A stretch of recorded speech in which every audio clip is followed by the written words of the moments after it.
G'day guys, today we're going to be teaching you guys how to tie a paternoster rig.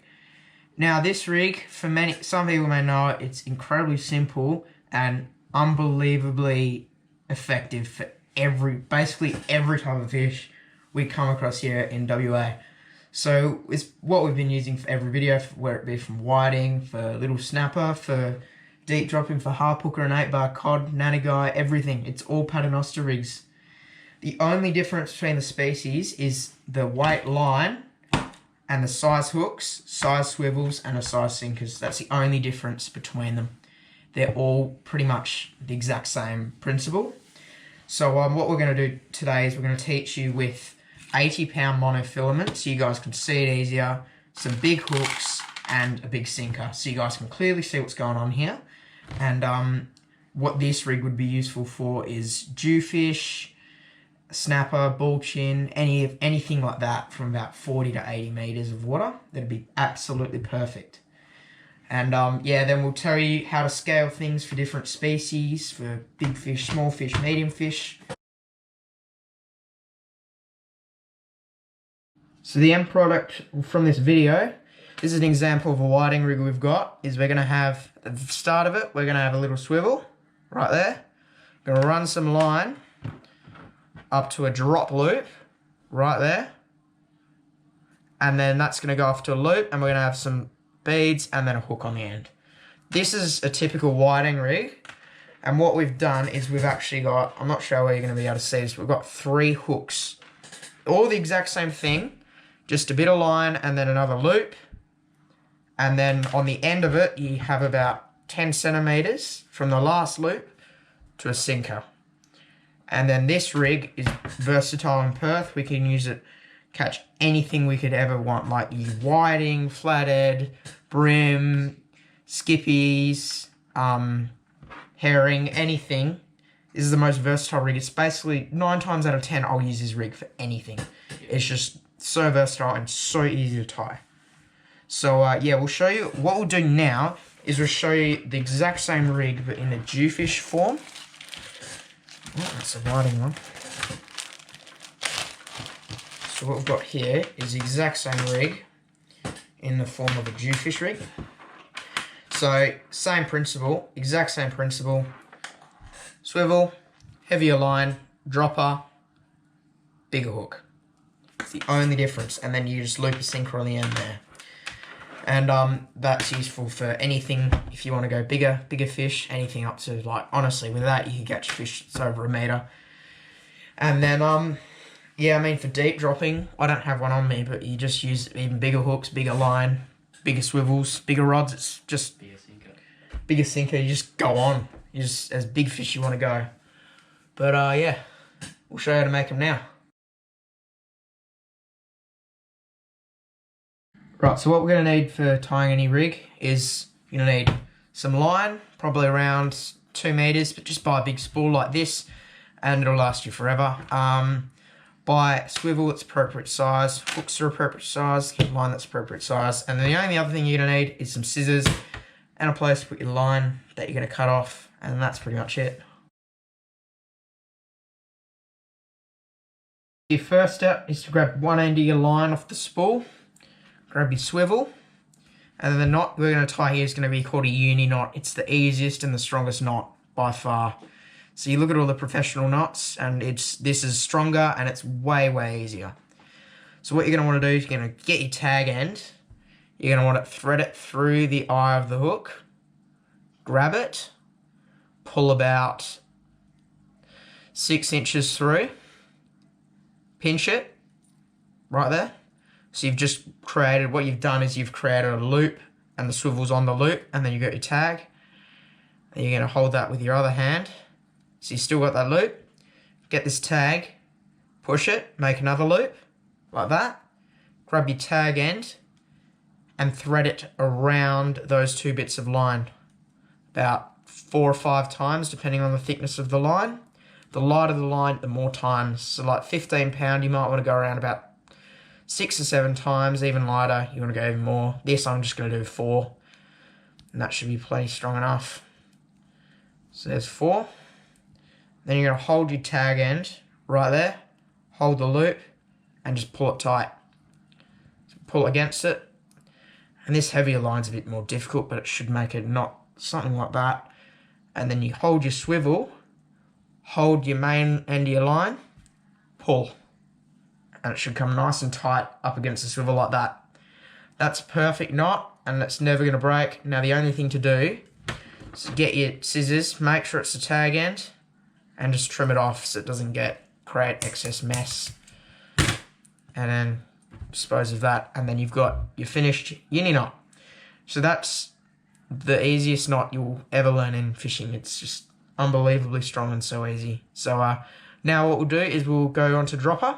So what you're going to want to do now, once you've got your swivel, is you're going to want to have about 30 centimeters of line. You're going to want to hold it there, get off some more line, go about 40, 50 centimeters along, depending on the thickness of the line, push it together and make a big loop, like that. So this one's, because it's been on a spool, it's being weird, but just create a big loop like that, right there. And then what you want to do, once you've made that loop, is you want to hold the line there, so it's like that, so you're holding it, and then you're going to want to grab this end of the loop, and you're just going to want to wrap it around, put your fingers, and just weave it like that. I'm not sure if you see what I'm doing, but just twirl it around about 4 or 5 times. Then grab, so then your loop looks like that. And there's twists on either end. And then you're going to want to grab the main line, the loop, end of the loop, bring it through the hole. And then you're going to want to grab it, or you might use your teeth. You just pull that tight. Like that. So then you've made a dropper loop like that. That comes perfectly off that main line. So there's no funky angles or anything. That's just a super strong, super simple knot to tie your droppers off to. Now, what you're going to want to do with this, to make it a fishing rig, because at the moment it's just a loop of line, you're going to want to grab the end of the loop, grab your fishing hook, put it in, make sure the fishing hook's facing like that, put it through the front eye of the hook,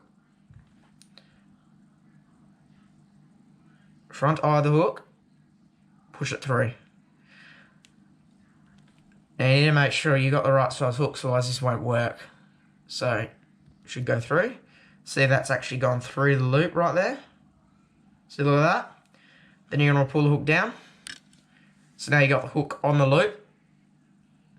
And then you're going to want to grab the end of the loop and simply run it around like that.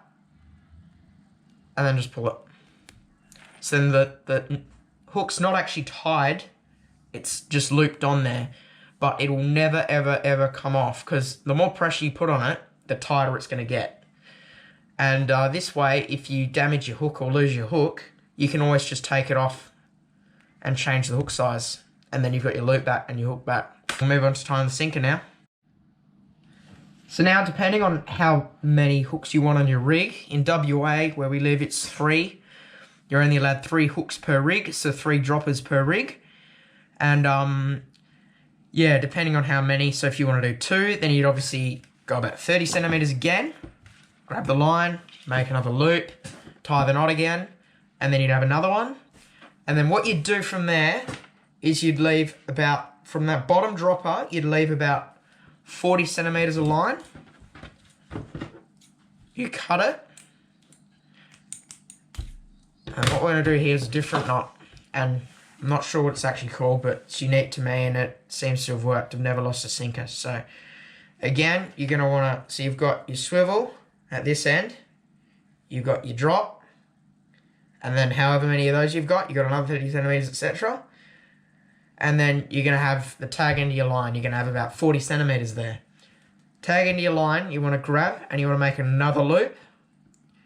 You want to hold it about there. So then you've got your loop, you got your tag, and you've got a bit of length between the dropper and the bottom. And you're going to want to put 2 fingers there, hold it there, grab the end of the loop, wrap it around your fingers, so it's like that. And then what you're going to want to do is you're going to want to just simply thread this end of the tag through the bottom of that loop you've created around your fingers, and you only need to do that about 2 times. It's a really strong knot.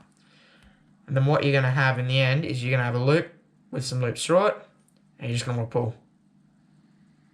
Then your knot is done, and this knot will not move, and it's just a slightly different knot to the other one, but it's extremely strong, and it's how you tie it onto the end of your line without it being on an awkward angle, like if you did a drop a loop. And then what you can do from here is you've got your loop, how you attach your sinker. Again, similar theory to the hooks.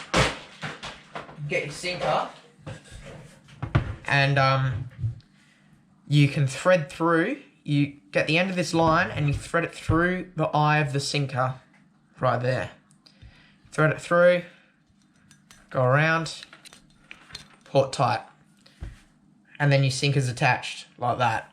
So yet again, it won't come off because the fish will be pulling on it and this will want to sink. But if you damage your sinker, lose it, or want to change it, just push it, and it should come like the hook right off. And you got your sinker and you got your loop.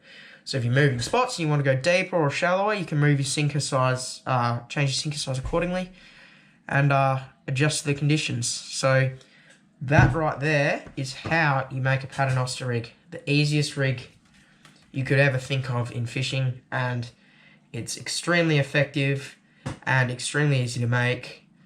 So yeah, I recommend you tie about 5 or 6 of these before you go out, different strengths for different fish.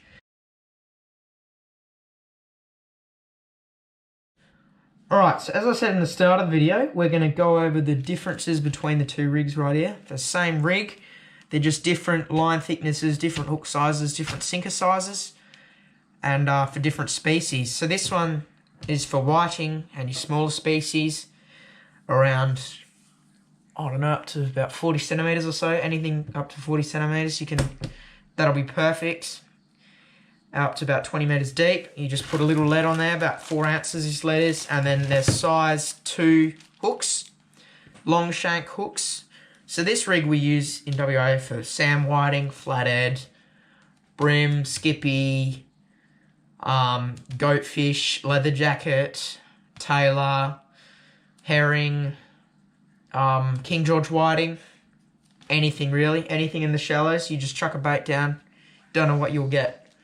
And yeah, that's, again, it's the exact same rig, but that one's got 3 hooks on it. So 3 droppers, and then the sinker on the end, swivel on the end, and that's 15-pound line. That'll catch just about anything from your smaller boats, kayaks, beach, land-based, anything like that. Next rig we've got here is an 80-pound 8-bar jewfish hook, jewfish rig. So this is for jewfish, pink snapper, bull chins, etc. And it's just the same style rig. This one's got 2 droppers, but it's got 8-bar hooks and more heavier swivel and 80-pound line. So that's used for your bigger fish off WA, like snapper, etc. And then if you go up again, and you've got your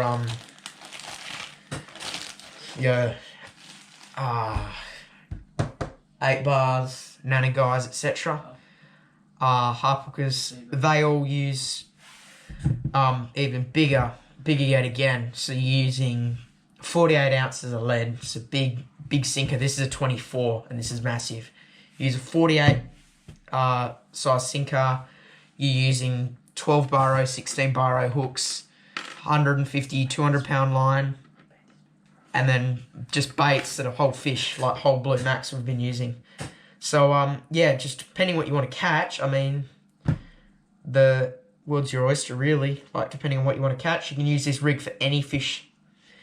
I think in America they call it a chicken rig. It's the exact same thing. It's what we call it in Australia's paternoster rig. And, yeah, so hope this helped. And if it did, leave a like. And what we're going to do now is we're going to sign off. And hope you catch some fish. And leave a like if you want us to make more of these videos. We can do different rigs for different fish and I'll do in more detail, so let us know.